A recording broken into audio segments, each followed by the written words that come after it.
engagement to ensure the boat was destroyed and the threat of narco-terrorists to the United States was completely eliminated. So was the initial order from Secretary Hegseth, everyone be killed, and did that come from President Trump? I saw that quoted in a Washington Post story. I would reject that the Secretary of War ever said that. However, the President has made it quite clear that if narco-terrorists, again, are trafficking illegal drugs towards the United States, he has the authority to kill them. And that's what this administration is doing. And can I Danny? follow up on the MRI? Because President Trump yesterday said that he would release the results of his MRI.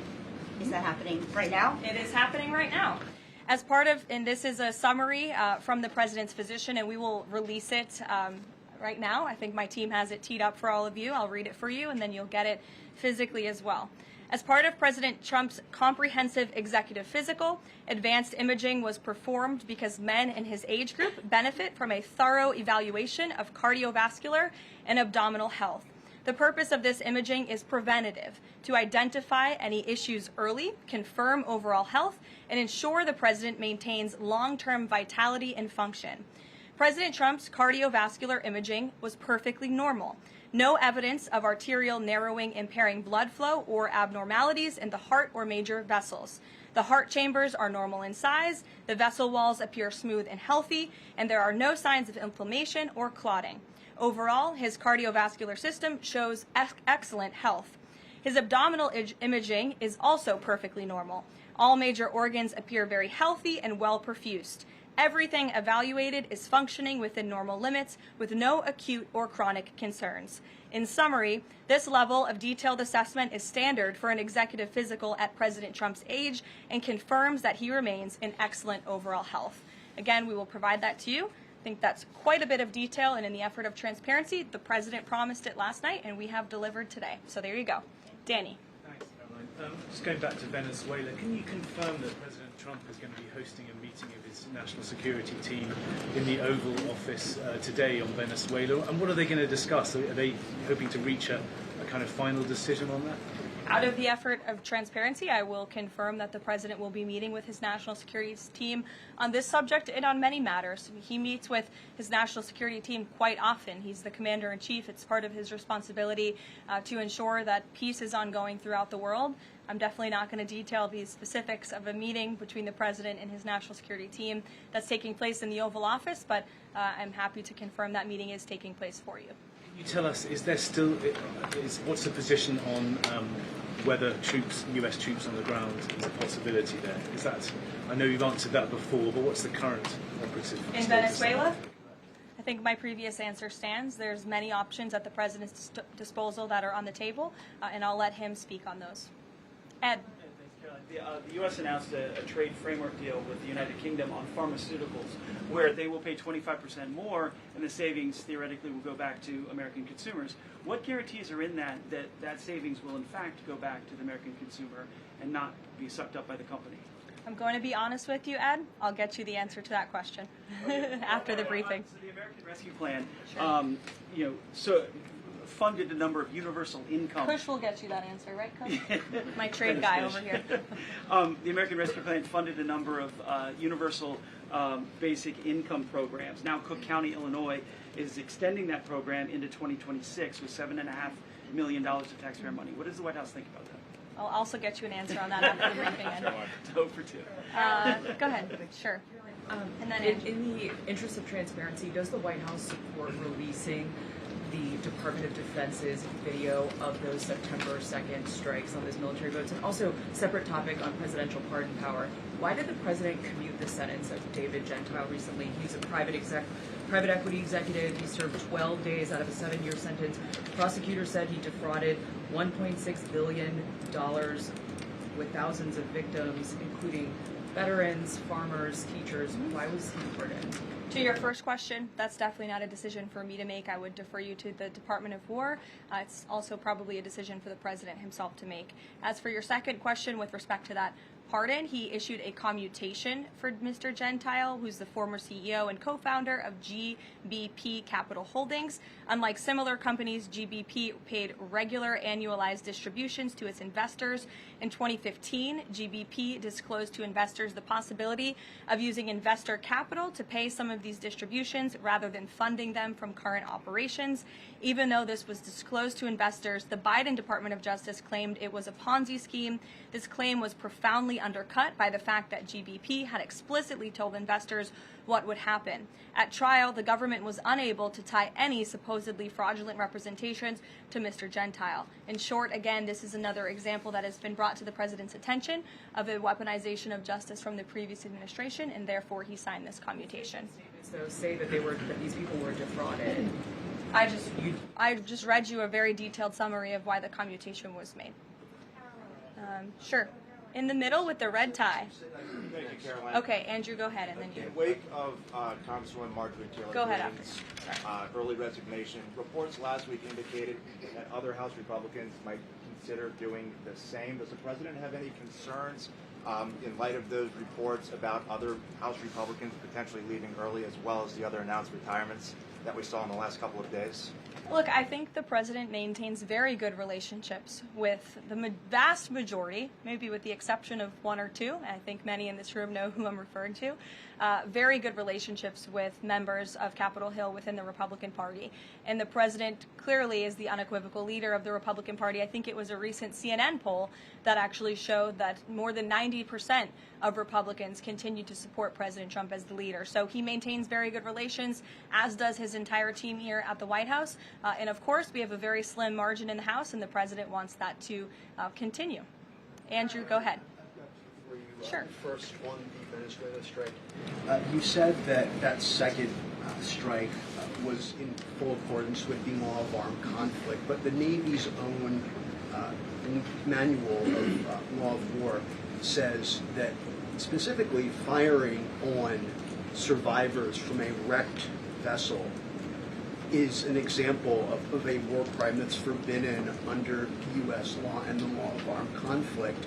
So how was that second strike in following law of armed conflict and then second on immigration? Again, Andrew, I would reiterate to you the strike was conducted in international waters and in accordance with the law of armed conflict.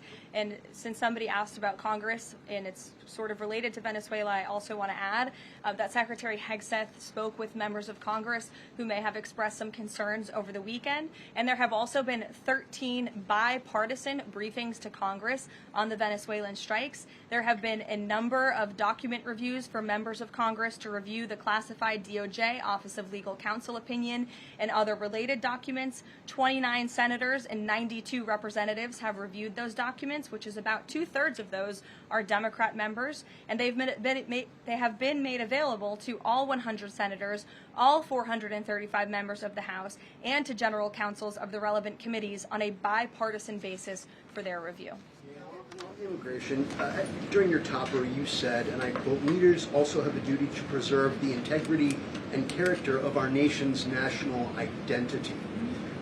Can you explain what you mean by our nation's national identity and integrity and character, and how would refugees, people coming from war-torn places who are seeking a safe haven in America, like many of our forebears in this room, not add to our nation's integrity and character of our national identity? I'll tell you what does not add to our nation's character and integrity is refugees who come here under the alleged plight of asylum and fleeing persecution, and then come to the United States to abuse our system and rip off American taxpayers. And as I pointed out, the New York Times, to their credit, it was about 6 months too late, but they did write about how Somali immigrants in Minnesota have been ripping off American taxpayers. In fact, 86 people have been charged in a rampant and widespread fraud scheme spanning multiple programs in Minnesota. Of those 86, 78 of those people are Somali, 91% of them charged. So far, 59 of those people have been convicted for their roles in fraud plots that have stolen $1 billion from taxpayers. In one scheme, and this is egregious, a nonprofit and its affiliates with these Somali migrants claimed to have fed tens of thousands of American children during the pandemic. They were reimbursed for those meals by taxpayers. However, federal prosecutors found that almost all of those meals were never even delivered to hungry children. In fact, those organizations' leaders spent the money on houses, luxury cars, and real estate in Turkey and Kenya. Another scheme involved hundreds of organizations who were reimbursed for services that were supposed to help people at risk of homelessness. Once again, those services were never provided. All of this has happened under Democrat leadership in a Democrat-run state, where these refugees, these migrants are coming to the United States. They are abusing our system. They are draining our resources that should be going to law-abiding, taxpayer-funded, tax-paying Americans. And this president is not going to put up with it anymore. Rachel. Thank you, Caroline. Just to follow back up on the Washington Post reporting, so much of the concern from Democrats and Republicans is focused on the survivors. Why won't the administration either confirm or deny or reveal whether or not there were survivors after that initial first strike? And what imminent threat would two survivors pose who were clinging presumably to the wreckage of that boat? Again, as I said, I think you guys are sort of not listening fully to the statement I've provided. Admiral Bradley worked well within his authority and the law, directing the engagement to ensure the boat was totally destroyed and the threat to the narco-terrorists, to the United States, was eliminated. And for any further questions about his thinking, I would defer you to the Department of War. I obviously wasn't in the room for these. Just to follow up, Caroline, just on the administration's policy when it comes to survivors, was there a change in policy after this strike on September 2nd? The Washington Post is reporting that these two survivors were killed after a second strike, but then in October, two people were rescued and returned to Colombia and Ecuador. So was there a decision that was made to handle survivors differently after these strikes? Not to my knowledge, no. Steve. The president confirmed that he spoke to the Venezuelan leader. Are you trying to negotiate his departure? Is there an asylum deal under work? President, as you know, last night on Air Force One, he said, I don't want to comment on that, but I did speak to him in the effort of transparency. So there you go. You got your confirmation. I'll let him speak further if he wishes to on the details of that conversation that took place. Steve Witkoff is headed to Moscow. How close are you to some sort of Ukraine agreement? I think the administration feels very optimistic. Obviously, you've seen, Steve, that the president's entire team, including Special Envoy Witkoff and Secretary Rubio and the vice president and the president himself, Secretary Hegseth as well, have been working so hard on this effort, and they all really want to see this war come to an end. And so just yesterday, Sunday, I believe that was yesterday, they had very good talks with the Ukrainians in Florida, and now, of course, Special Envoy Witkoff is on his way to Russia. This is sort of the shuttle diplomacy that you've seen from this administration play out, where we speak equally with both sides. We've put points on paper. Those points have been very much refined, but as for the details, I will let the negotiators negotiate, but we do feel quite good, and we're hopeful that this war can finally come to an end. Stephen. Thank you, Caroline. I've got a question about Ukraine and then a clarification about immigration changes that are happening. On Ukraine, President Trump very briefly yesterday said that corruption issues there were not helpful to the peace process following the resignation on Friday of President Zelensky's top aide, Andrei Yermak. We were told from your podium in the prior administration that, quote, there is no indication that there's been any kind of widespread corruption involving U.S. resources in Ukraine. What is the Trump administration's view of corruption issues in the wake of Yermak's resignation, and how is that impacting peace talks? Well, look, I think the president has made it quite clear, as he said last night, corruption is never helpful. And he does not want to see American tax dollars taken advantage of, which is why he has stopped the endless checks that were being written by the previous administration to fund this war. The United States is selling weapons to NATO that are being sent to Ukraine. That's a very different thing than the American people writing blank checks to a war effort very far away. It does not degrade the administration's determination to see this war come to an end, but I think it exemplifies the president's desire to always put the American people and the American taxpayer first.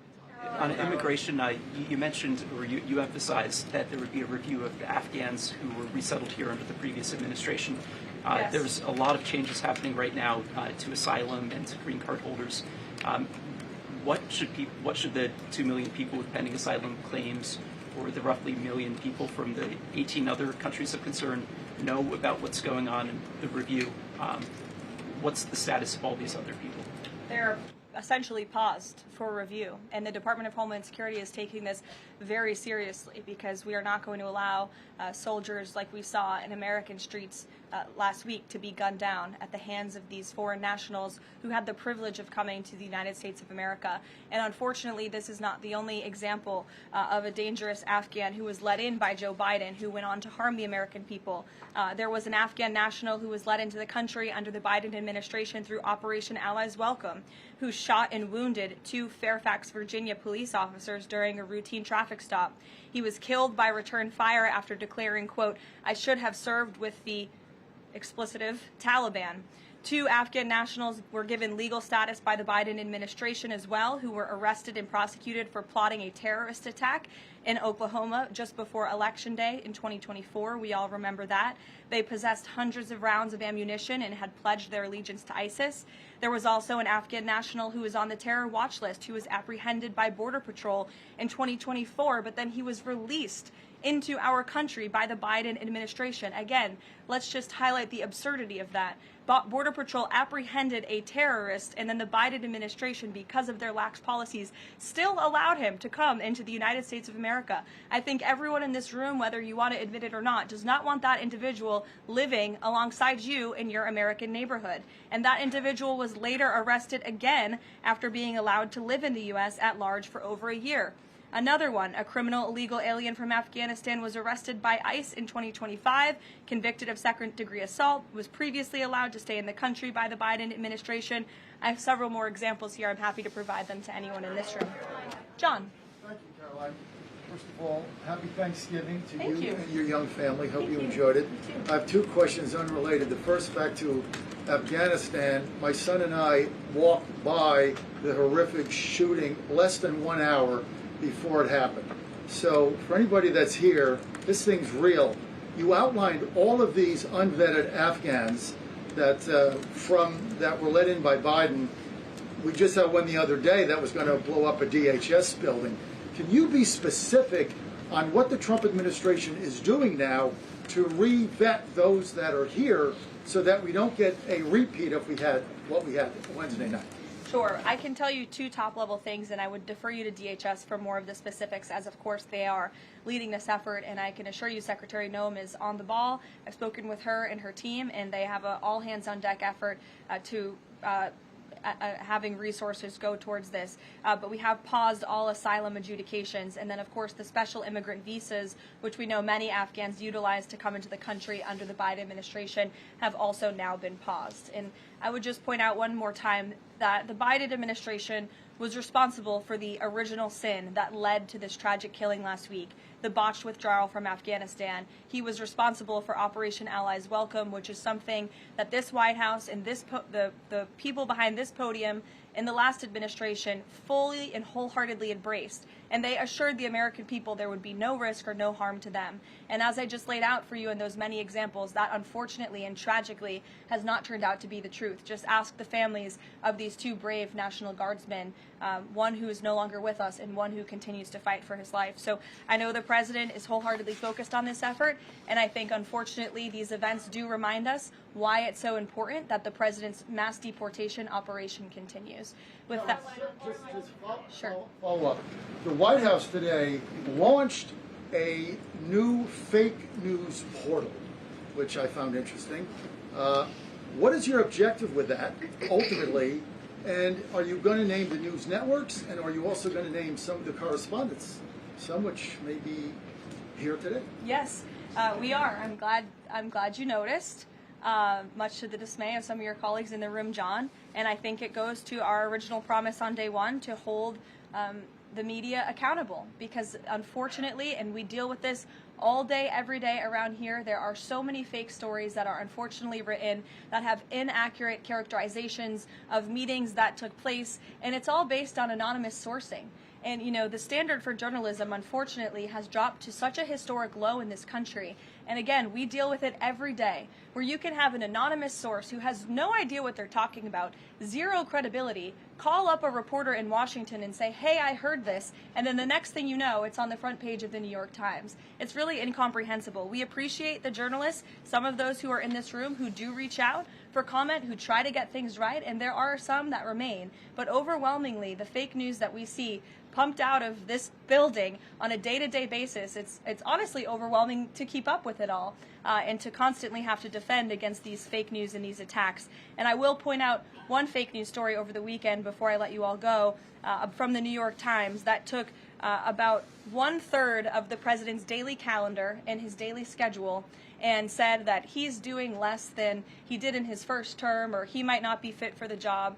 That is unequivocally false, and it's deeply unfortunate that this story was written by the same outlet and the same reporter who wrote this. Biden is doing 100% fine after tripping while boarding Air Force One.